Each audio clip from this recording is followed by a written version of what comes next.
If you're an international operator, someone looking to expand your footprint, you're usually looking for one of two things. Right. Either a massive population or a regulatory framework that's exceptionally frictionless. Exactly. But what happens when you find a market that offers the complete opposite?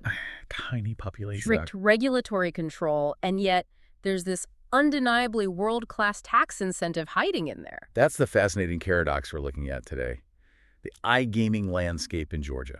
It is a real opportunity, but it's one that means navigating some pretty counterintuitive and surprisingly restrictive rules. And to provide some clarity on that complex trade-off, that's what we do. We are the Gambling Database's research team.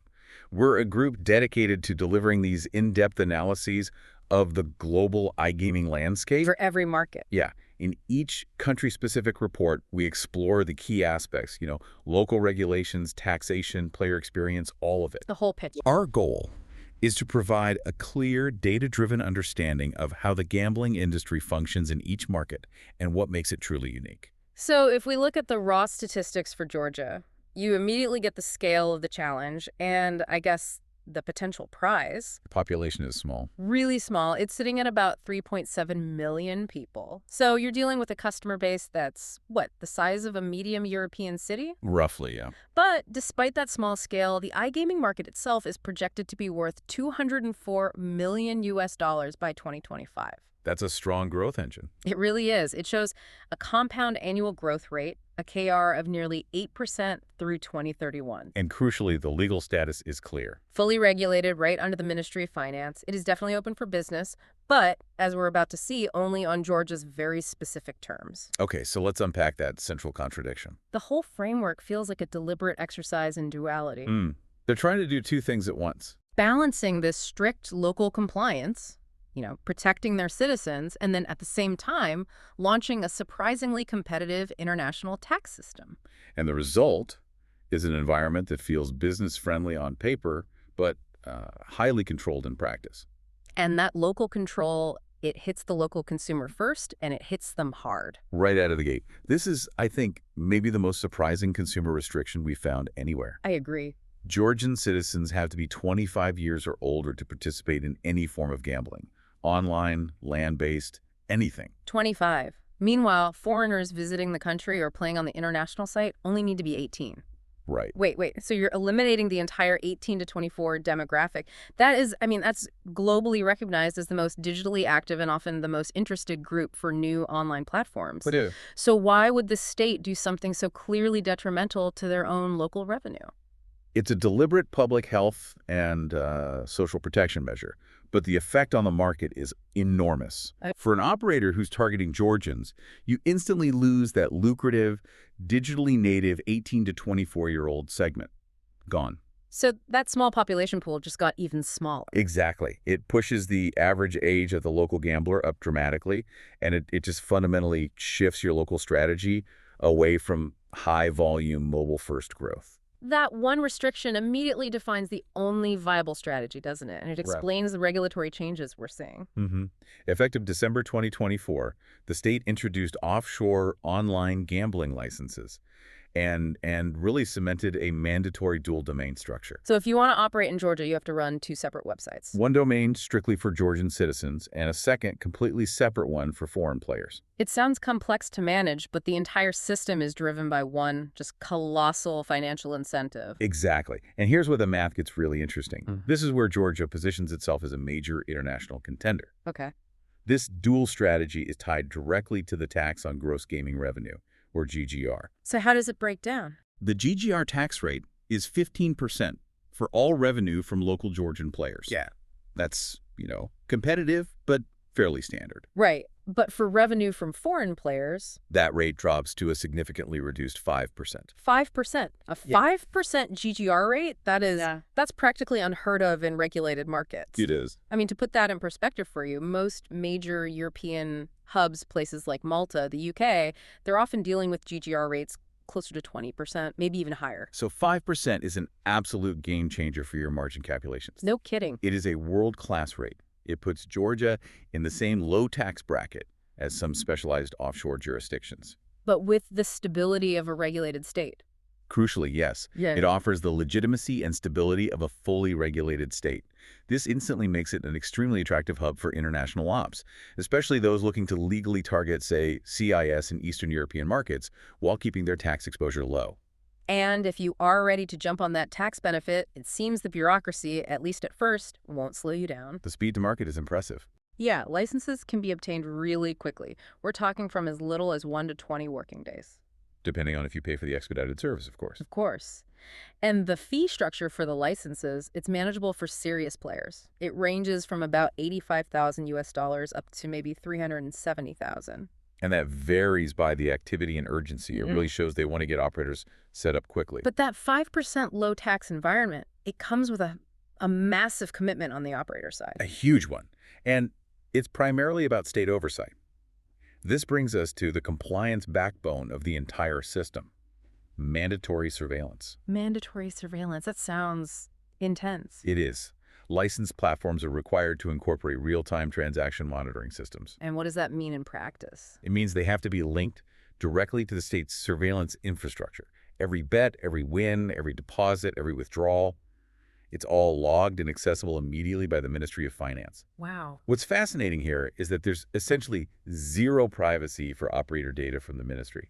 They see everything instantly. Including data that operators would consider proprietary, right? Like player liquidity and trading patterns. Everything. So zero privacy for your proprietary data feels like a huge business risk. How do operators reconcile that, the risk of the ministry seeing their confidential metrics with the benefit of that 5% tax rate? That's the central trade-off of the license. So the tax break is basically buying the state a direct window into your balance sheet. It is. The cost of legitimacy in Georgia is transparency. Operators accept that intense oversight because the state, in return, offers that unbeatable tax rate and stability that, zero tax offshore places often lack. I see. It lets them present as a fully compliant white market Tier 2 operator, which helps a lot with banking and payment processing across Europe. And the 5% rate helps them absorb the high cost of the surveillance tech. Okay, so beyond surveillance, there's also financial friction put directly on the local players, which the operator has to manage. And we're talking about tax penalties that actively discourage high-volume local play. What are those? For Georgian citizens, there's a mandatory 5% tax on all winnings that the operators themselves have to withhold at payout. That's a critical point. That 5% winnings tax must act as a clear disincentive, especially for local high rollers. Of course, if a player knows they're going to lose 5% of their winnings before they even get them, that could instantly push them toward unlicensed black market sites that don't enforce the tax. So it shrinks the size and value of the local market even more, again reinforcing why you can't survive on local traffic alone. Precisely. And foreign players, I should add, are totally exempt from this winnings tax, which maintains the competitive edge for that international domain. And from an operational standpoint, this isn't some paper-only license. Not at all. Foreign companies face strict requirements about their physical footprint.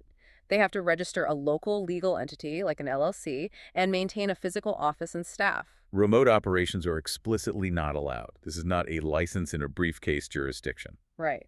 And that physical requirement must drive up the operational costs significantly. It does. We noted earlier that Georgia wants accountability on the ground, and that means personnel, rent, utilities, local legal oversight, all of it. And that helps explain why the operating costs are so much higher than you'd expect for a market this small.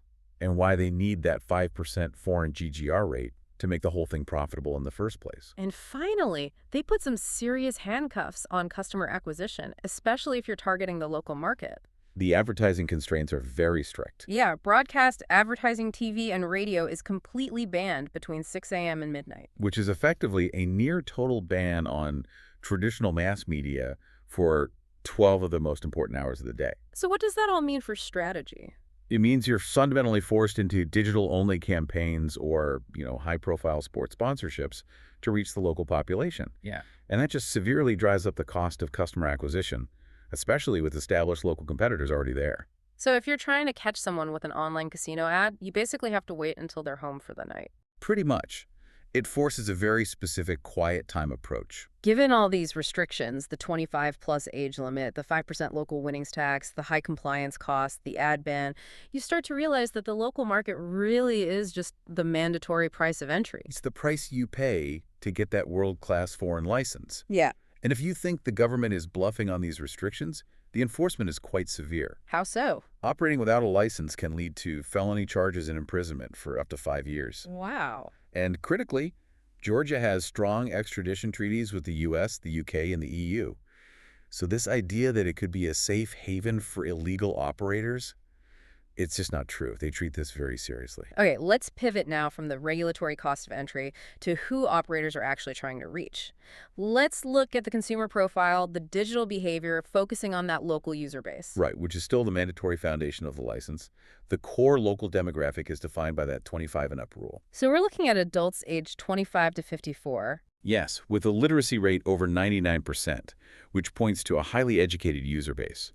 The average income per capita is modest, around $4,500 US a year. But that's offset by the population density, isn't it? Significantly, 58% of the population lives in urban areas like Tbilisi, which concentrates disposable income and connectivity, making targeted marketing easier. And that urbanization connects directly to technology adoption, which is excellent. It is. Internet penetration is over 80%, and mobile penetration is well over 90%. Plus, 5G is already rolling out in the major urban centers, which means fast data and low latency for gaming. And as a result, mobile platforms are, unsurprisingly, heavily favored by players. Session data shows really high engagement, with sessions averaging about 45 minutes during evening and weekend peaks. So even if the average revenue per user is moderate, the frequency and length of play is strong. Exactly. Okay, what about how users pay? The digital payment behavior seems pretty typical for a market like this. It is. Credit and debit cards, mostly Visa and MasterCard, they dominate. They account for about 58% of online payments. And bank transfers are next. Yep, at a solid 27%, mainly for larger transactions.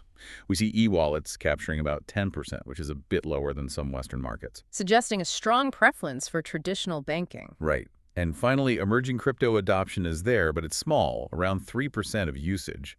It's something for operators to be aware of. But right now, traditional methods are the bread and butter. And if we look at market participation, the engagement is actually impressive. An estimated 40% of adults engaged in some form of gambling last year. And sports betting leads the pack. At 28% participation, followed very closely by online casino games and slots at 24%. So a highly active market, but the financial volume is moderate. That's right. The average revenue per user, the ARPU, is estimated at a moderate $55 US per year. Which just reinforces the conclusion that this is a volume-driven market based on frequent small wagers, not a high-roller market. Not locally, no. So before we get to the final verdict on profitability, let's just circle back to the financial commitment required. Yeah. We've talked about compliance and physical presence, and that translates directly to cash. The initial investment, covering licenses, set up that mandatory office, it's typically in the range of $200,000 to $350,000. And on top of that, you have the monthly operating costs. Factoring in local staff, that high-spec surveillance tech, monitoring fees, you're looking at $50,000 to $100,000 a month. Which, to put it in context, those operating costs are disproportionately high compared to the $55 ARPU from the local population. They're high because of the mandated surveillance and the physical presence rules. It just confirms that this investment only makes sense if an operator is using Georgia as a strategic base for international operations. Right, so if we connect all these costs and restrictions to the bigger strategic picture, the profitability really comes down entirely to the operator's focus. Absolutely. A local-only strategy as well. It's objectively difficult.